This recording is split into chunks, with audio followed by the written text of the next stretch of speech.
political impact of the newest twist to the classified document scandal, let's bring in Fox News contributor Leslie Marshall and the author of the newest Kelly Turnbull novel, Inferno, Kurt Schlichter. Welcome to you both. Kurt, to you first. I don't really care who cooperated more or less, which one of these three men, and this one's cooperating, this not. I want to know, kind of what Kevin was talking there, I want to know what's in the documents and want to know why these men decided to take the documents. Well, you know, Trace, I'm kind of torn. On the retired Army colonel side, where I spent 27 years working with classified material, I know that if I had done any of this, I would now be in Leavenworth making large rocks into much smaller rocks.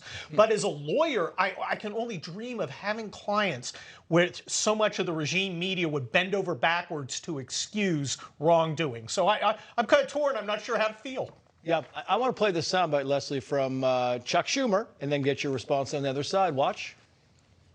Look, there's a huge difference between how the president handled it and how former President Trump handled it. One cooperated fully with the authorities, the other stonewalled for over a year. And the bottom line is simple. There are prosecutors in both cases. They ought to be able to proceed unimpeded without anyone pressuring them. If you take a look from 30,000 feet, Leslie, there's not a big difference. President Biden had these documents for years and years and years. We don't know what's in the documents. We don't know why he took them. And we don't know what was so important about these things that he had them. For someone to say, oh, there's a huge difference in the way these things are being handled, it's disingenuous. Your thoughts? Well, I don't think it's disingenuous. I mean, if you think about, like, look at it as a library book. If I have a book overdue, I discover it, I bring it to the library right away. Whereas the library calls and says, for over a year, you have the book, give it back. But I know, but it is a big difference with the response. Even former Vice President Pence right away found them, you know, made a phone call. Here they are. The bottom line is, if we're going to treat them the same, then we have to treat them the same. And the same is both have, with the former president and current president, a special counsel assigned. Let them do their job, because then we will find out at the end of this, when they finish their job, what type of documents we're talking about and how they got there. I don't see any of these men carrying out boxes. Let's be honest. Somebody carried out something. Somebody somewhere carried out something, and in the president's case, carried out something to one place and then picked them up and carried them to another place. We know that's a fact, and we're wondering why. I want to play. This is the Business Insider headline. I thought it was kind of relevant. Says 3 potential frontrunners for the presidency in 2024 are now embroiled in classified documents, controversies. It's a good headline, Kurt. Well, except to the extent it treats Mike Pence as one of the front runners, because he's got absolutely zero chance.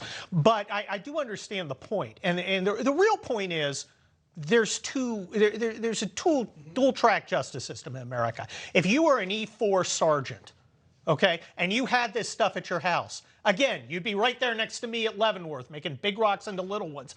These guys aren't. And they're not going to. Nobody is. Yeah. What's going to happen is suddenly it's going to become not a big deal anymore. And we can't have a dual-track system. I want all these guys, including the ones I like, to be treated exactly the same as that sergeant who screws up and takes a TS document home. Now let's put this poll up. This is the latest Emerson poll, hypothetical 2024 presidential matchup. Look who's on top there. Joe Biden, 41%. He's on top in the actual poll, but in the numbers, he's not. Donald Trump, 44%. Someone else, could be anybody else, undecided, 4%.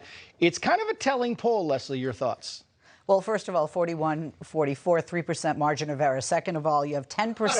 Wait a minute. Second of all, hey, I'm going to put it out there right now, okay? I'm going to put it right here. We're in Vegas, okay? I will bet you that Donald Trump will not be elected in 2024 as president, even if he is the GOP nominee. I'm putting it out there, okay? We'll start taking bids and things like that. I took Look, that here, I want to go to what you said, though, with regard to these gentlemen. I was going to agree with you at first, but, you know, if Trump and DeSantis are so busy fighting with each other, Pence might actually squeak up in popularity.